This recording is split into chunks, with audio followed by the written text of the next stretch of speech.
안녕하세요. 직업에 귀천이 없다고 더하지만 다들 내 마음속에 그래도 그건 아니지라고 말하는 것들이 있으신가요? 사실 저는 먹고 사는 게 바빠서 그런 것들은 눈에 보이지도 않았어요. 그리고 남의 눈에 눈물 나게 하는 일이나 손가락질 당할 일이 아니라면 돈 버는 일은 다 대단하다고 생각하는 편이었습니다. 다른 것보다 당장 먹고 살기 힘들면 뭐라도 해야 되는 거잖아요. 근데 제 시댁은 저와는 다른 생각을 갖고 있었어요. 제 평생 무시란 무시는 시댁에서 몰아서 받아봤거든요. 덕분에 요즘은 참 편하게 지내고 있지만요. 제가 결혼하고 3년 정도 지났을 때였나 명절 때문에 아침부터 분주하게 움직이며 시댁에 갔는데 시어머니가 저를 보자마자 한 말이 아직도 잊혀지지가 않아요. 기어코 네가 우리 집 한 수준을 밑바닥으로 끌어다 내리는구나. 그래놓고 뭐가 좋다고 실실 웃으면서 들어와네. 그게 무슨 말씀이세요? 저가요. 뭘 밑바닥으로 내려요? 그것도 내가 하나하나 알려줘야 되는 거야? 더 떨어질 수준이 없어서 그런가? 이제 다 포기하고 사는 거야?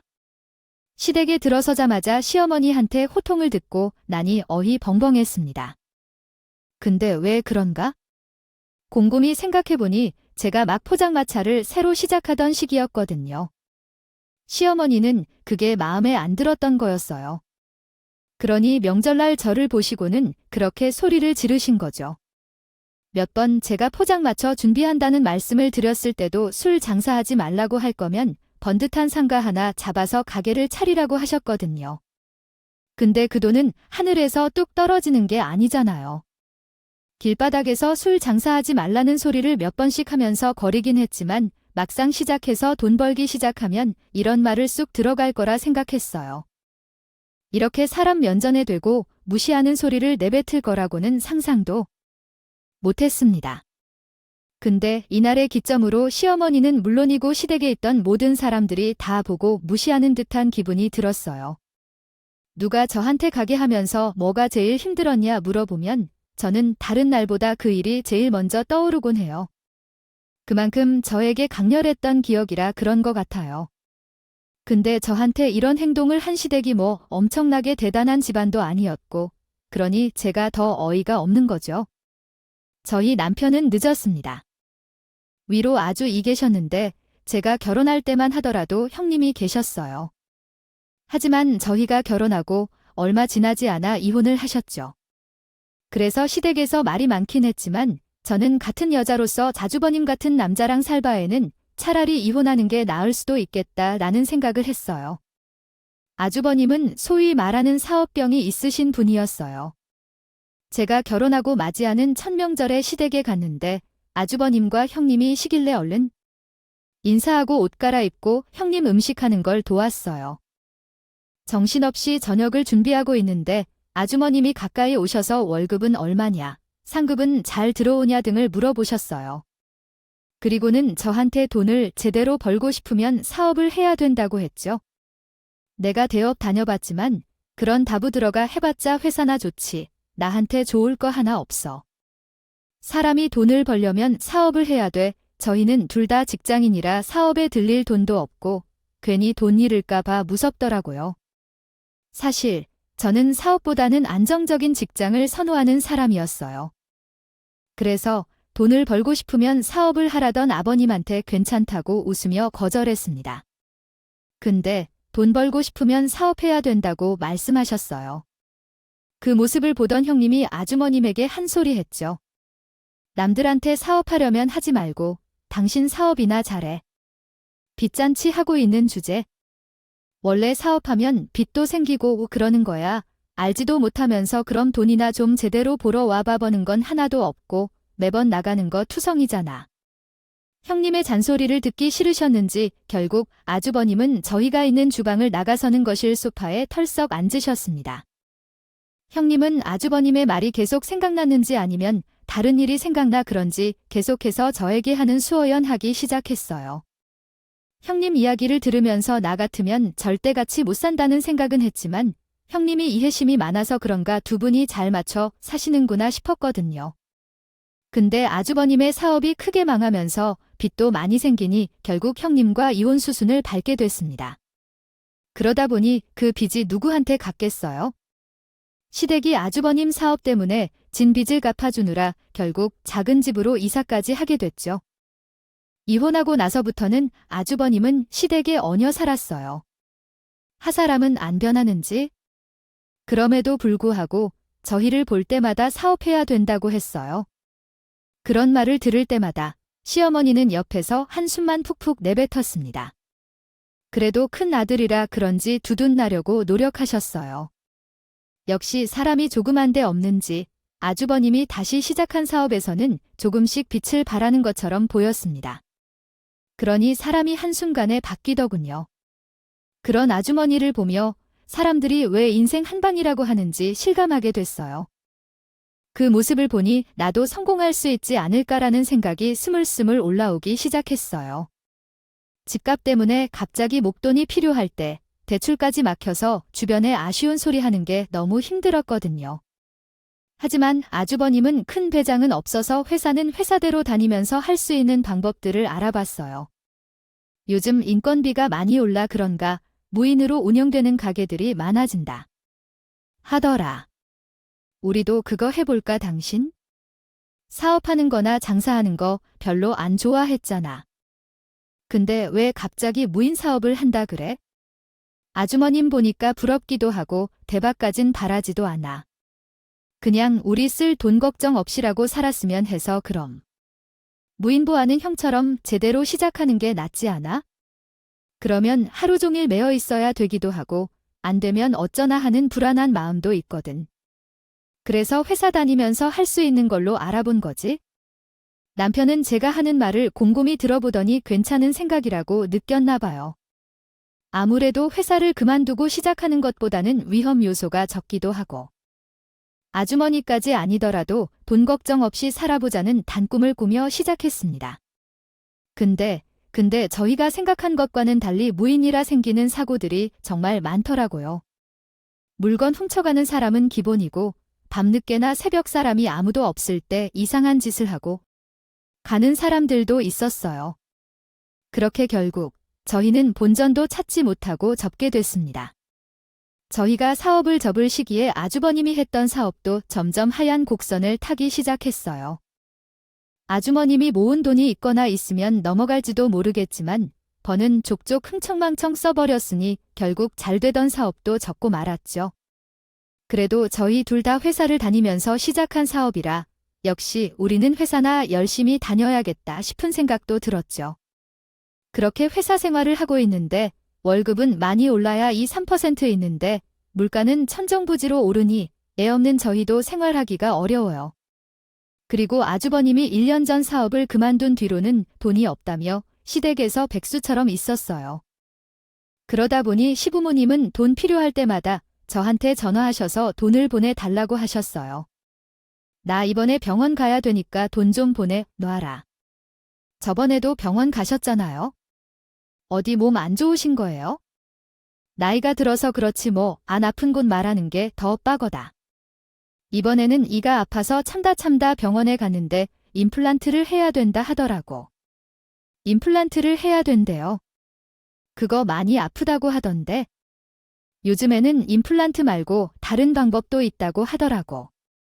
그런 것도 물어보셨어요? 너 지금 돈 아까워서 그러는 거야? 다른 것도 아니고. 이가 아파서 그러는 건데? 치과에서 하라는 대로 해야지.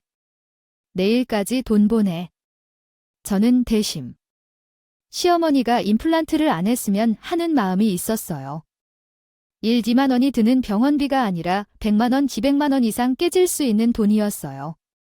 하지만 시어머니는 치과에서 임플란트 하는 게 좋다고 했다며 돈을 보내달라 하셨어요.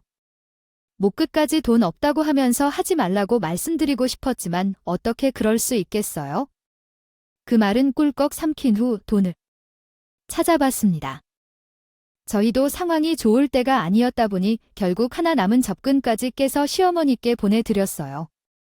이렇게 병원에 가지거나 치과 치료를 받는 등 목돈에 들어가는 걸 해결하는 건 항상 저희 몫이었지만 이은 확실히 사업을 하신 분이라 말로만 때우는 날이 많으셨어요. 이번에 엄마 치과 치료 받는다고 하던데 돈 많이 꽤 줬겠어. 네, 아무래도 임플란트라는 돈이 좀 많이 들어가더라고요. 그래서 말인데 내가 사업 성공만 하면 그 정도 돈은 아무것도 아닌데 사업 자금이 없으니 뭘 하기가 힘드네요. 형, 돈이야 또 벌면 되는 거지? 괜히 형까지 신경 쓰지 마. 우리가 알아서 할게. 그래, 내가 사업자 모아서 사업 크게 하나 성공하면 여태까지 다 갚을게. 우리 사이에 무슨 빚지 신경 쓰지 마. 아주버님께 어머님 병원 비부담을 나누자고 말하려 했는데 남편이 옆에서 먼저 괜찮다고 해버리는 거예요. 그 말에 덥석 물른 아주버님은 웃으면서 나중에 자기 성공하면 다 갚아주겠다고 하는데 그 말을 마냥 기다릴 수 있는 건 아니잖아요. 그래서 집 가는 길에 남편한테 시댁에 들어가는 돈, 아님과 부담했으며 좋겠다고 얘기했어요. 이번에 어머니 치과 비용이 250만 원 들었어. 그 정도는 아주버님이랑 나눠도 되는 거 아니야? 왜 당신이 나서서 괜찮다고 해버리면 어떡해? 당신 형 상황 몰라 이혼하고 사업 좀 잘 되는 거 같더니 결국 망했잖아. 안 그래도 형 힘들 텐데 우리까지 돈돈거려서 되겠어? 우리도 힘들니까 어느 정도 나누자는 거지? 내가 아주버님 다 부담하라고 하는 게 아니잖아. 우리는 둘이서 돈 벌잖아. 그러니 힘들더라도 우리가 부담하는 게 맞지? 이런 날들이 계속되니 돈이 아쉬워지기 시작하더군요. 이직을 해볼까도 생각을 해봤지만 작은 회사들이 없어지는군요. 추세다 보니 걱정되는 것도 적지 않았어요. 그래서 생각해본 게 분식집 같은 작은 식당이고 직히 대박 쳐야지. 이런 게 아니라 생활비 좀 넉넉하게 썼으면 하는 마음이 더 컸어요. 그리고 남편이나 저나 공무원이 아니다 보니 회사를 언제까지 다닐 수 있을지도 확실했고 어떻게 가게를 하나 얻어서 시작해야 되나 고민하고 있는 찰나에 지역 커뮤니티에 올라온 글 하나가 제 눈에 띄었습니다. 포장마차를 내놓는다는 글이었어요. 님의 건강 안 좋아져서 하던 사업을 접고 부모님 계신 곳으로 간다며 글을 올렸는데 포장마차 인수하는 사람한테 운영하는 방법부터 노하우를 다 알려줄 거라고 하며 글을 봤는데 오픈한 지 얼마 안 되기도 했고 방법까지 알려준다고 하고 제 입장에서는 딱 내가 찾던 거다 싶은 생각도 들었어요. 그래서 남편한테 얼른 이야기했습니다. 우리 집에서 20분 정도 걸어가면 강 하나 있잖아. 앞에 있는 포장마차를 내놓는다고 하는데 그거 우리가 받아서 해볼까? 에이, 포장마차를 당신이나 나나 음식 장사해 본 적도 없는데 어떻게 하게? 내놓는 사람이 그런 것도 다 알려준다고 하던데 그 사람은 다른 지역으로 가는 것 때문에 급하게 내놓는다고 금액도 좋더라고. 솔직히 우리 요즘 들어가는 돈 많아서 힘들었잖아. 예전에 기억 안 나? 무인 사업도 돈 될 거라고 생각해서 시작했는데 결국 돈만 날렸지? 힘든 걸 좀 지나가면 괜찮겠지? 그렇게 태평한 소리가 나와 우리 벌써 마이너스가 어느 정도인지 몰라서 그래? 그래서 내가 알아다녔는데도 줄어드는 기미가 안 보이니까 그렇지. 저도 모르게 남편에게 소리를 높이게 되더군요. 그러니 남편도 알했다며 알아서라고 넘겨버렸어요. 그래서 그 사람한테 얼른 연락해서 포장마차를 인수받을 수 있는 방법을 알아봤고 저 혼자 시작하는 금액에 비해 많지 않은 돈이긴 했지만 그래도 조금 부담은 되더라고요. 그래서 어머님과 아주버님께 도와달라고 말씀드렸어요. 제가 낮에는 회사 다니고 저녁이나 밤 시간에 장사해서 돈 좀 벌려고 하는데 아무래도 돈이 좀 부족하더라고요. 그런데 돈 좀 빌어주실 수 있으세요? 뭐 내가 돈이 어디에? 근데 무슨 장사를 하려고? 뭐 가게 안에서 얻은 거야? 그건 아니고 포장마차 하나 인수받아서 시작해 보려고요.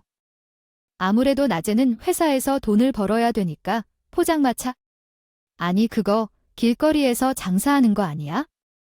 무슨 그런 걸 돈 주고 하는 거야? 에이, 재수 씨, 그건 아니죠.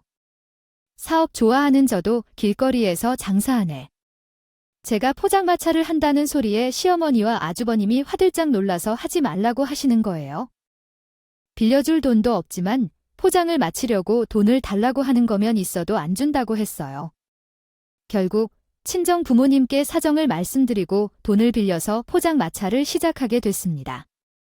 남편은 시어머니한테 한 소리 들었는지 저한테 그렇게까지 해야 되냐고 물어봤어요.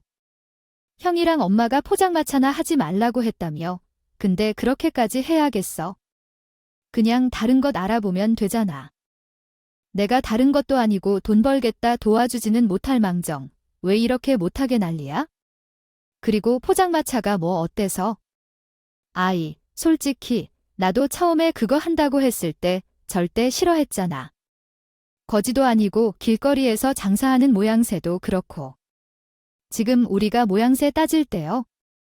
이러다 우리 전세금 빼서 대충은 갚아야 될 처지야. 어머님이랑 아주버님이 그렇게 얘기하면 당신이라도 내 편을 들어줘야지.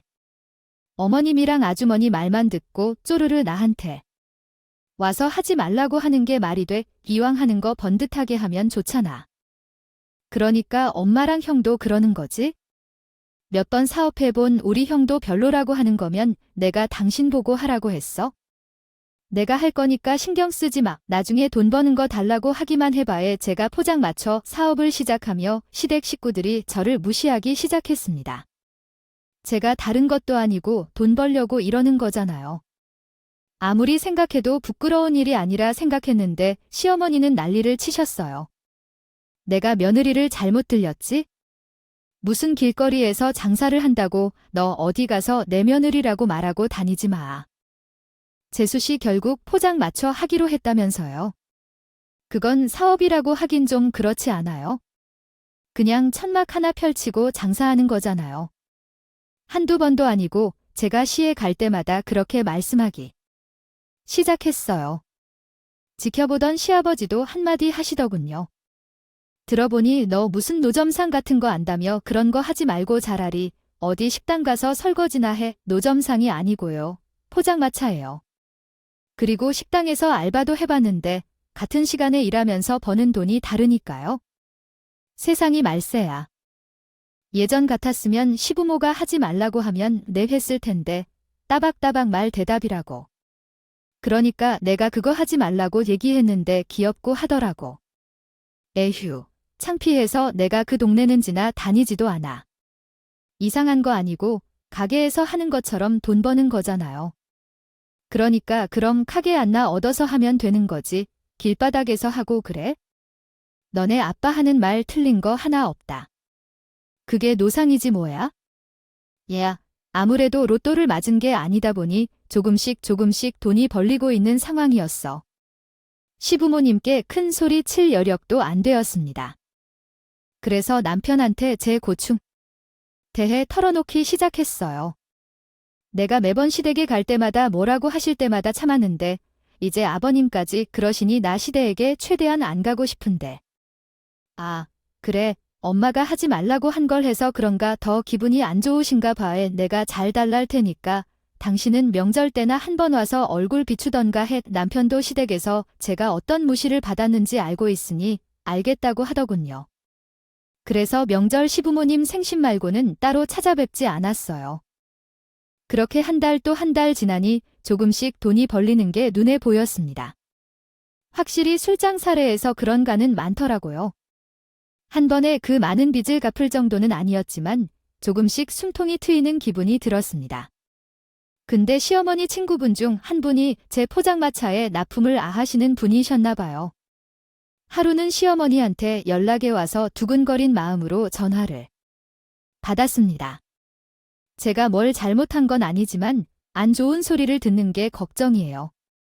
근데 생각지도 못하게 부드러운 목소리로 말씀하시 시작했어요. 뭐 포장마차는 잘 되고 내가 아는 사람이 높았다고 하더라고. 거기 뭐 나흘째 한다고 하던데. 아, 생각보다 많은 분들이 왔다 갔다 하시긴 하셨어요. 근데 어쩐 일이세요? 다름이 아니라 그 사람이 그러는데 내가 아는 그 포장마차? 꽤 잘 된다며 우리 큰아들도 좀 데려가서 일 시켰으면 해서 아주버님이. 근데 어머님, 저 포장마차 하는 거 싫어하셨어. 돈벌이가 다 거기서 거기라 보니까 생각보다 많이 버는 것 같은데? 우리 아들이랑 같이 하면 너 회사 갈 때 우리 아들이 맡아서 하면 되는 거잖아. 내가 우리 아들한테 얘기해 놓을 테니까 그렇게 해라. 길거리에서 장사한다고 무시하던 시어머니가 무슨 말씀을 들으셨는지 주부님을 때리고 가서 일을 막 나케셨습니다. 시켜라고 하셨어요. 그런 말을 듣자 인정받은 기분도 들면서 으쓱해지는 기분도 들었습니다. 그래서 예전과는 다른 마음가짐으로 시댁으로 갔어요.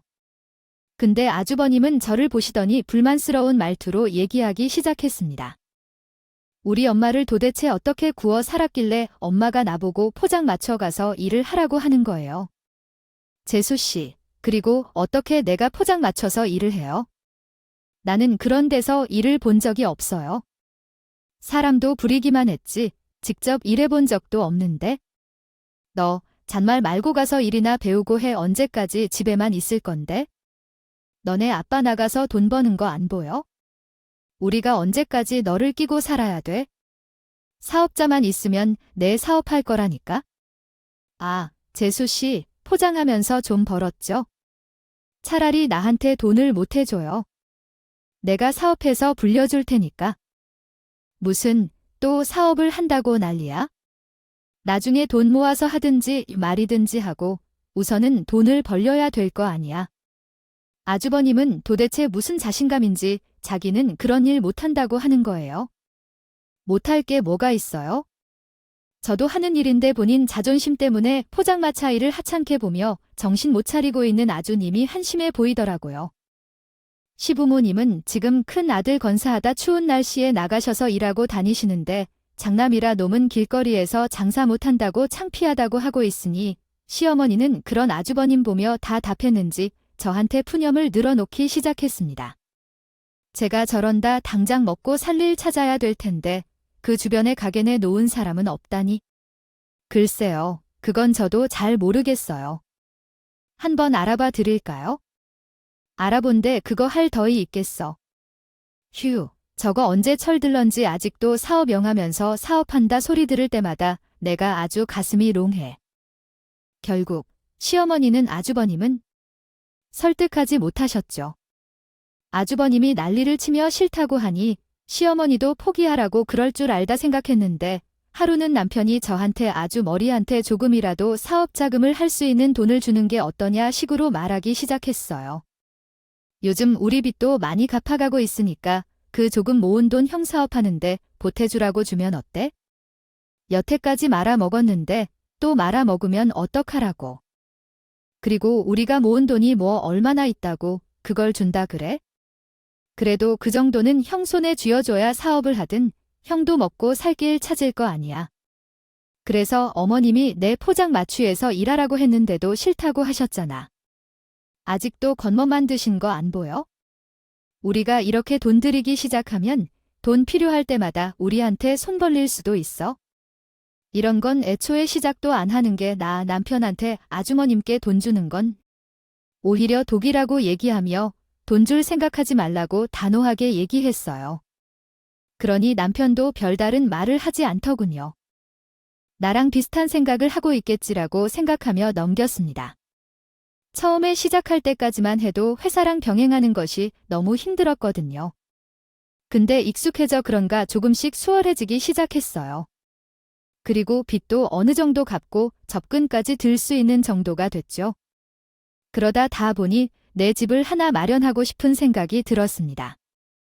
우리 이번에 전세 연장해서 3년 정도 더 살 수 있으니까 3년 바짝 벌어서 우리 이번에 집 한번 가져보자. 그럼 얼마나 더 필요하지? 우리 지금 전세금이 해서 1억 정도 더 있으면 대출을 더 받는다 해도 30평 아파트는 마련할 수 있지 않을까? 3년에 1억. 그게 되겠어? 너무 무리하는 거 아니야? 나도 내 집 하나 갖고 싶긴 하지만 안 될 것 같은데 그러니까 지금부터 노력해야지. 이제는 거의 나랑 알바면 뽑아서 포장 맞춰 운영했는데 인꼬미도 줄이는 게 좋으니까. 당신도 매일 저녁마다 포장 맞춰 나와서 일해. 남편은 떨떠름해 했지만 예전부터 이사 가고 싶다는 말을 해서 그런가 군말 없이 포장마차에 나와 일하기 시작했습니다. 저는 적금도 많이 들어놓고 만기되는 금들은 이율 높은 은행들을 찾아다니면서 예금으로 넣어놓고 했어요. 가끔은 그냥 무리하지 말고 한 번 더 전세로 살고 집을 마련할까 생각도 했지만 이렇게 차피 미루다가는 내 집 마련을 못하겠다는 생각에 부지런히 움직이며 돈을 모았습니다. 그렇게 3년 잠주려가며 포장마차로 1억을 모아. 그래서 아직 전세 기간이 끝나지 않았지만 미리 전세금을 받아서 이사가는 것도 나쁘지 않을 것 같다는 생각에 집주인에게 저희 사정을 말한 후 1억에 담긴 통장을 찾았습니다. 저는 항상 두는 곳에 물건을 드는 사람인데 통장 넣은 곳에 1억이 들어가 있는 통장만 없는 거예요. 제가 갖고 다니지도 않았어서 혹시 남편이 갖고 있나 싶은 생각에 전화를 하려고 했는데 때 집으로 들어오더라고요.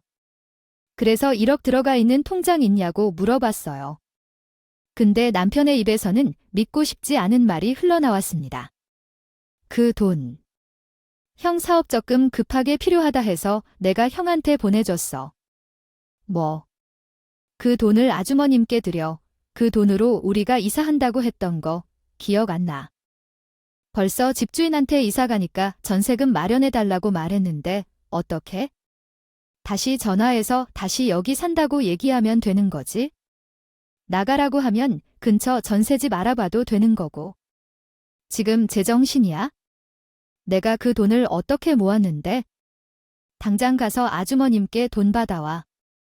당신도 알다시피 우리 형 나이도 많고 사업밖에 안 해봐서 할 줄 아는 게 없잖아. 우리야 젊으니까 또 일해서 돈 벌면 되는 거지? 그리고 형이 내가 준 돈으로 사업에서 성공하면 다 갚는다고 했어. 그 말을 어떻게 믿어? 여태까지 망한 사업이 몇 개인데 그걸 믿어 모르겠고 당장 내 돈 가져와. 남편은 제 말을 듣지도 않고 계속 이렇게 해야 한다고 시부모님도 형이 챙길 수 있지 않겠냐며 동문서답을 하더라고요. 남편이랑은 말이 안 통해 보였다 싶어서 아주머님 직접 찾아갔어요. 1억만 개가 얼마 안 된 돈이었다 보니 돈을 썼더라도 남아있는 돈이 있을 거라 생각했죠.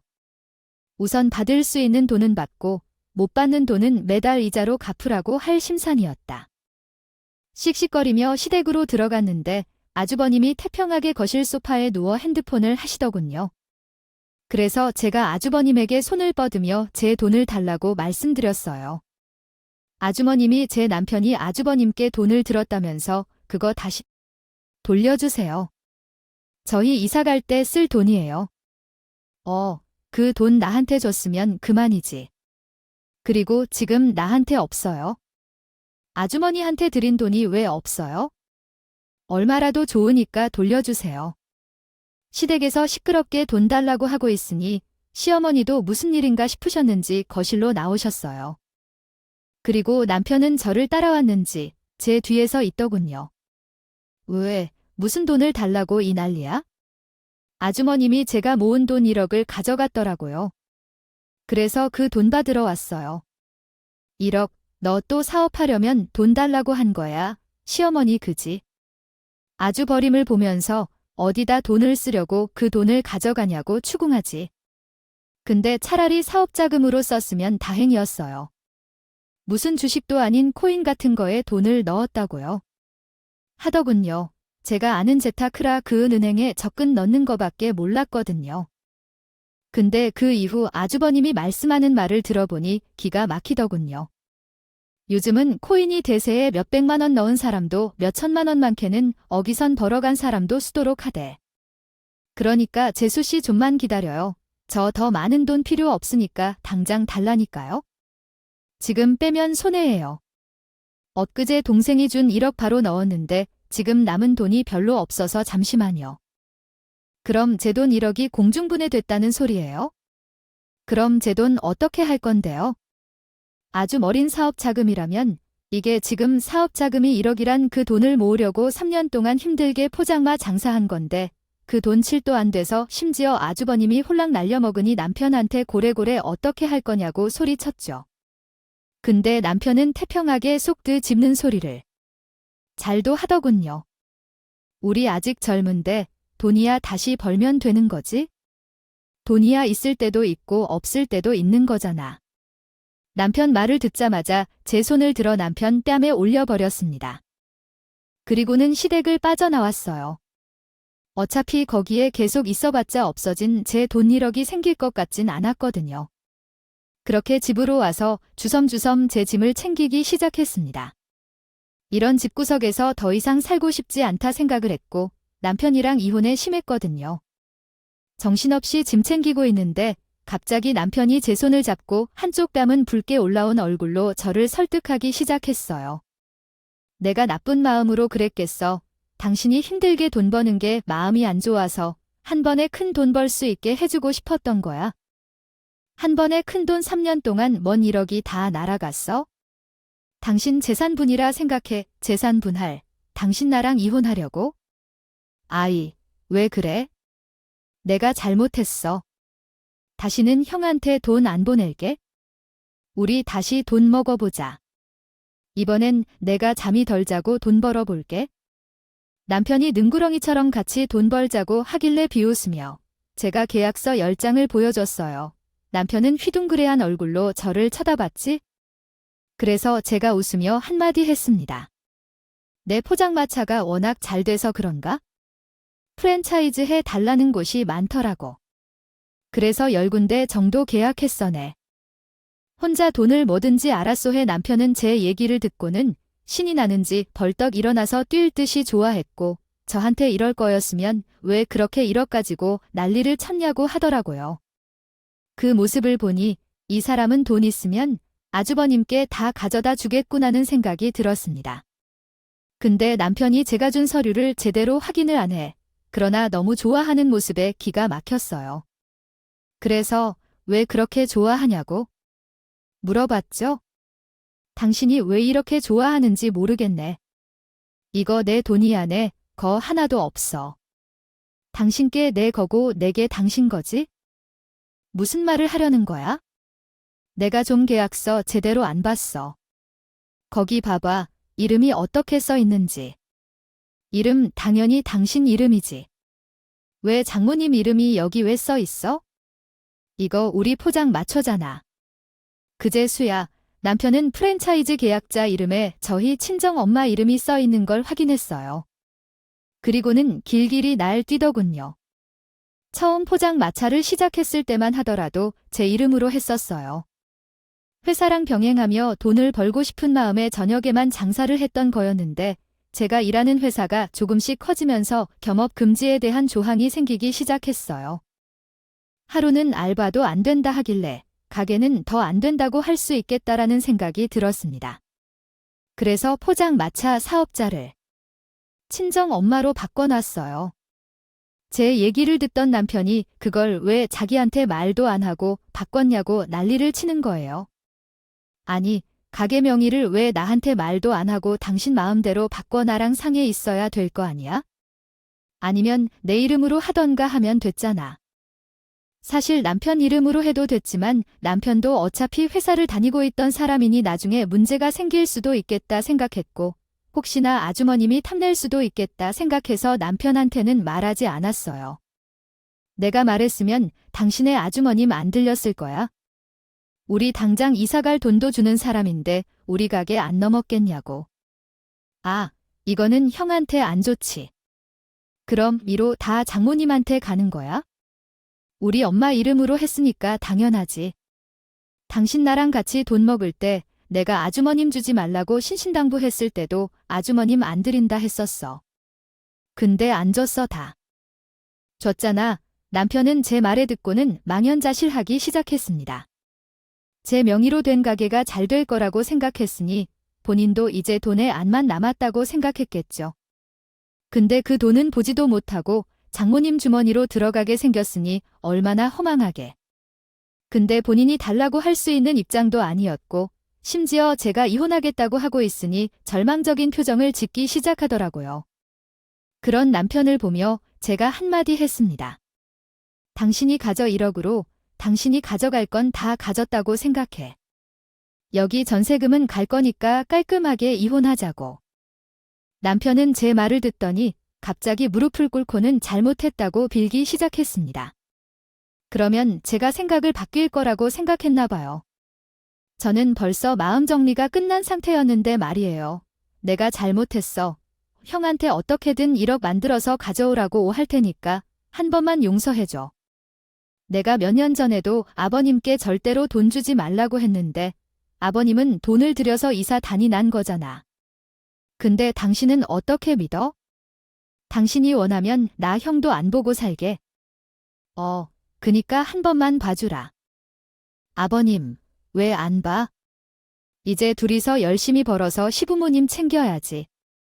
아버님이랑 사이좋게 돈 벌어봐. 또 아버님, 사업한다고 난리칠 수도 있겠지만 그렇게 저는 남편에게 통보를 하고 친정으로 가버렸어요. 이 모든 일의 원흉인 아버님과 시부모님이 제가 있는 친정으로 오셨습니다.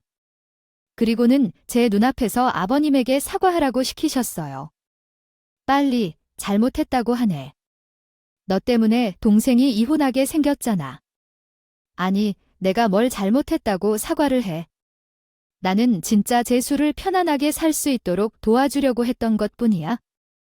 야, 근데 그게 내 마대로 안 된 거잖아. 이 자식이 아직도 이러네. 당장 엎드려서 잘못했다고 밀어? 시부모님이 계속해서 사과하라고 시켰지만 아주버님의 고개는 뻣뻣했는데 오히려 본인이 뭐 잘못한 게 있냐고 소리치기 시작했어요. 아주버님 대신 시부모님이 연신 미안하다고 사과를 하셨어요. 남편도 본인이 어떻게 하더라도 제가 이혼의 결심을 했는지 나중에는 진심으로 사과하기 시작했습니다. 형이 잘 되면 당신도 다 이해해 줄 거라 생각했는데 내가 잘못 생각한 것 같아. 형은 형이고 나는 나였는데 형이랑은 완전히 끊고 살게. 이제 용서해줘. 근데 그 소리를 듣자 아주버님이 고래고래 성질을 부리면서 제 주소다가 그러는 겁니다. 수씨 사실은 제 동생이 저보다 코인에 돈 더 많이 잃었어요. 제 수씨는 몰랐죠? 얼마나 많이 날렸는데요. 신용대출까지 받아서 다 날렸다던가 그러면서 나만 개망신을 주고 나랑 연을 끊고 산다고 웃기고 있네.